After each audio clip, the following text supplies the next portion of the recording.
On the night of July 26, 2022, in Norcross, Georgia, the air was heavy with summer heat. It was a kind of evening where time felt slow, where nothing seemed out of ordinary. And yet, within the span of one single minute, a 16-year-old girl vanished forever. Her name was Suzanna Morales.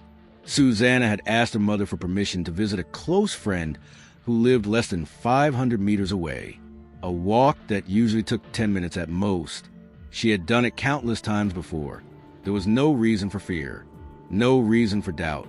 Before leaving, Suzanna promised her mother she would be home around 9:40 p.m. A simple promise, one she would never get the chance to keep. Suzanna was born on June 24, 2006. She had just started high school and was described by everyone who knew her as bright, kind, and endlessly positive. Her friends said she had a smile that could change the mood of an entire room. She was the youngest child in her family and deeply loved spending time with them. Despite her young age, Suzanna was incredibly talented. She played the piano, the ukulele, and loved performing for others. She often gathered her family in her room just to play music for them, turning ordinary evenings into small concerts. At school, she was already involved in activities, even joining events as a cheerleader. She had dreams. She had plans.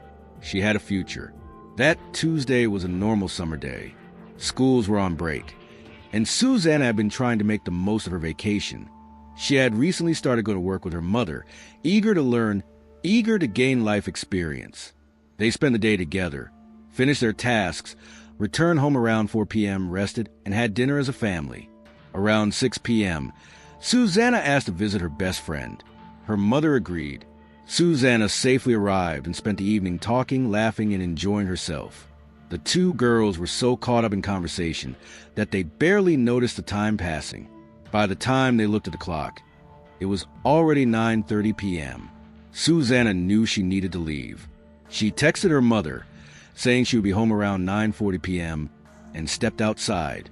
That was the last time anyone who loved her saw her alive. Her mother waited. 10 minutes passed. Then 15. The house remained silent. A quiet fear began to grow. Suzanna wasn't answering her phone. Each call went straight to voicemail. As the night stretched on, worry turned into panic. By morning, there was still no sign of her. The family rushed to the police. But instead of urgency, they were met with indifference. Officers told them to wait 48 hours.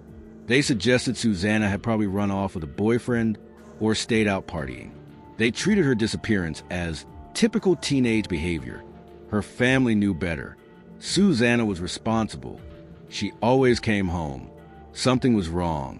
When the police refused to act, the family took matters into their own hands. They created missing person flyers and distributed them throughout the neighborhood, hoping anyone had seen her. Eventually, one of those flyers led to a crucial discovery. Security camera footage from a local business showed Suzanna walking alone around 10 p.m., heading toward her home. What made this chilling was the location. That camera was just 1 minute away from her house. Whatever happened to Suzanna happened in that final minute. Using GPS data from her phone, the family uncovered even more disturbing information. Between 10:07 p.m. and 10:21 p.m., Suzanna's phone showed her moving toward home along Singleton Road. But at 10:26 p.m., her location suddenly changed, heading in the opposite direction, near Oak Lock Trace. It made no sense. The family immediately gave this information to the police. Still, they hesitated. Despite mounting evidence, Suzanna was not officially declared missing until August 29th, 2022, more than 1 month later. Only after intense media pressure and social media attention did authorities finally act. By then, precious time had already been lost. Months passed with little progress. Then, 6 months after Suzanna disappeared, the family received a call they had both feared and expected. On February 6, 2023, a driver pulled over along Highway 316 to take a phone call. While walking near the tree line, they noticed what looked like animal remains. A closer look revealed something far worse: human skeletal remains. Police arrived and began searching the area. Nearby, they found a handgun. The remains were later confirmed to be Suzanna Morales. The discovery of the gun would unravel everything. When police traced the serial number, they were stunned. The weapon belonged to Miles Bryant, a 22-year-old police officer. Records show that Bryant had previously filed a report claiming the gun, his wallet, and his military ID had been stolen from his truck after he allegedly left the door unlocked. But the story didn't add up.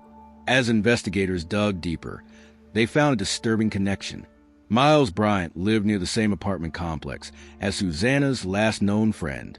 1 week after Suzanna's remains were found, Bryant was arrested not for murder, but for false reporting and attempting to conceal a crime.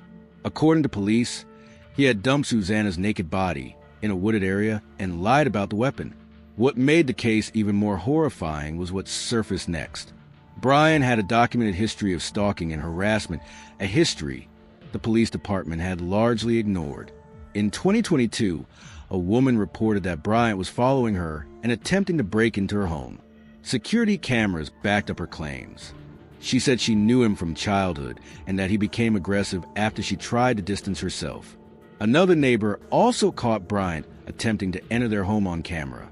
Despite these incidents, Bryant was merely spoken to and allowed to remain on duty. Even more troubling, when another family reported their child missing, Bryant was responsible for filing the report.